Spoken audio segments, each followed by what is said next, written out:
안녕하세요, 치우입니다. 오늘은 부동산 경매에서 마지막에 부동산을 어떻게 처리하고 또 어떻게 처리하면 가장 효과적인지 그 방법에 관한 이야기를 한번 해보려고 합니다. 대부분의 부동산 경매에서 실패를 하는 경우가 어떤 식으로 물건을 처리해야 될 것인지 그 방법이 서투르기 때문에 결론적으로 수익이 나오질 않아요. 부동산 경매에서 수익이 나오지 않는다는 것은 물건 자체를 계속적으로 가지고 있는다는 이야기죠. 그렇기 때문에 가격을 이야기할 필요도 없고 가치를 이야기할 필요가 없어요. 돈으로 바꿀 수 있는 황금성이 전제되지 않으면 부동산 경매를 해야 될 이유가 없음에도 불구하고 단지 부동산을 취득하는 거에만 결론적으로 들어간다는 이야기가 되는 거죠.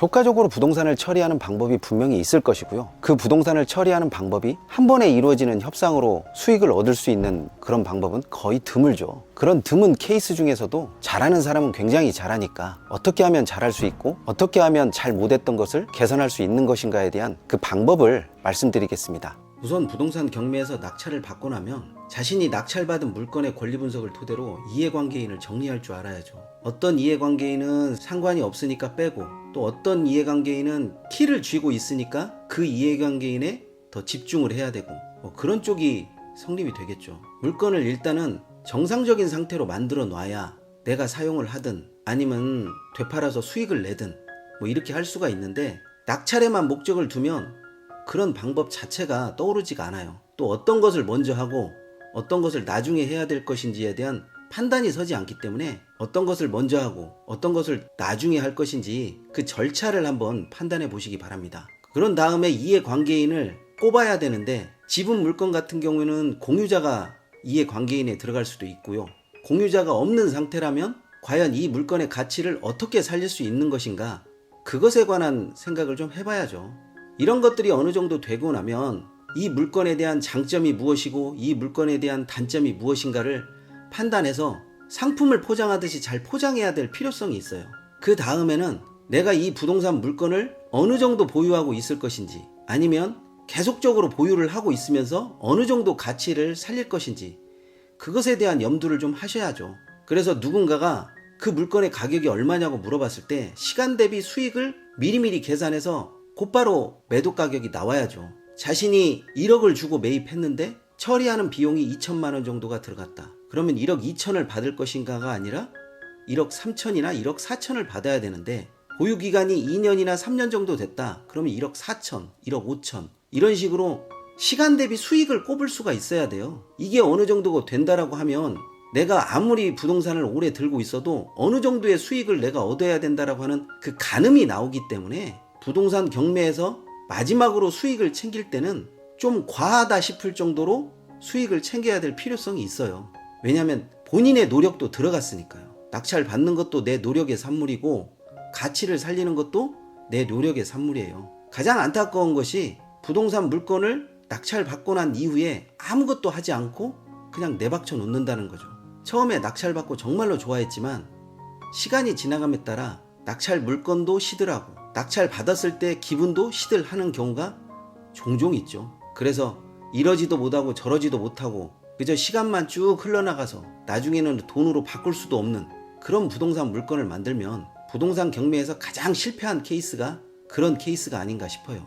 공유자가 됐건 아니면 매수자가 됐건 자신의 부동산 물건에 관심을 갖는 사람이 있으면 그 사람과 어떻게 협상을 하고 장점을 어떻게 어필하고 단점은 어떤 식으로 감추고 이런 전략적인 접근이 좀 필요해요.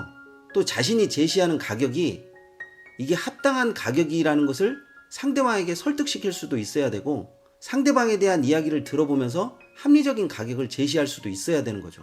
이런 것들이 전제되지 않으면 사는 사람도 너무나 비싸게 샀다, 너무나 터무니없는 가격을 부른다 이런 생각을 가질지도 모르는 것이고 본인도 그런 생각을 가지지 않으면 과연 이 가격이 어떻게 형성이 돼서 나오는 가격인지 그리고 다음 매수자에게 나는 어떤 것을 어필해서 물건을 팔 수 있는 것인지에 대한 판단이 서질 않는 거죠. 그렇기 때문에 아무리 부동산 물건이 좋아도 제값을 못 받는 경우가 굉장히 허다해요. 특히 부동산 경매에서는 낙찰 가격이 낮다라고 생각하면 상대방이 부동산 경매를 했다라는 것만으로 가격과 가치를 후려치려고 하는 경향이 있거든요. 다 그런 것은 아닌데 그런 사람들한테 나는 어떤 가격을 제시하고 그 가격에 합당한 근거는 무엇인지에 대한 생각을 미리미리 하셔야 될 필요가 있어요. 그게 낙찰 받고 생각이 나는 것인지 아니면 가치를 살리면서 생각을 해야 될 것인지는 낙찰자마다 다 다르겠죠. 그렇지만 그런 생각을 하고 안 하고의 차이는 수익을 챙길 때 보면 굉장히 큰 차이가 나더라고요. 나중에 낙찰자가 부동산 물건을 어떻게 활용했으면 좋겠다라고 하는 그 의견이나 생각을 다음 매수자에게 넘겨줄 필요가 있어요.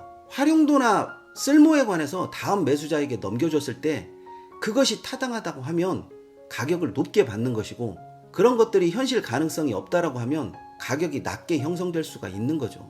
부동산은 딱 정해진 가격은 없어요.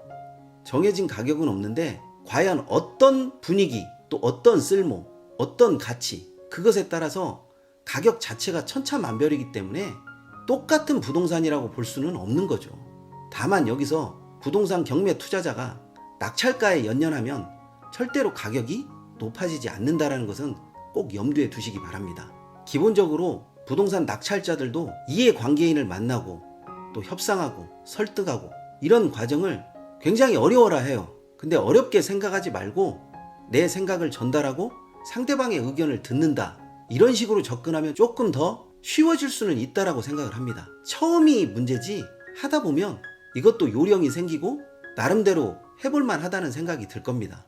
그런데 이런 것 하나가 부동산 경매를 낙찰받고 잘 파는 사람, 못 파는 사람, 고수와 하수가 나눠지기 때문에 이런 부분은 꼭 한번 염두에 두셔야 됩니다. 그래서 오늘의 한 줄 요약, 잘 파는 방법은 어떻게 협상하고 어떤 방식으로 상대방을 설득할 것인지 미리 생각하고 미리 계산하자.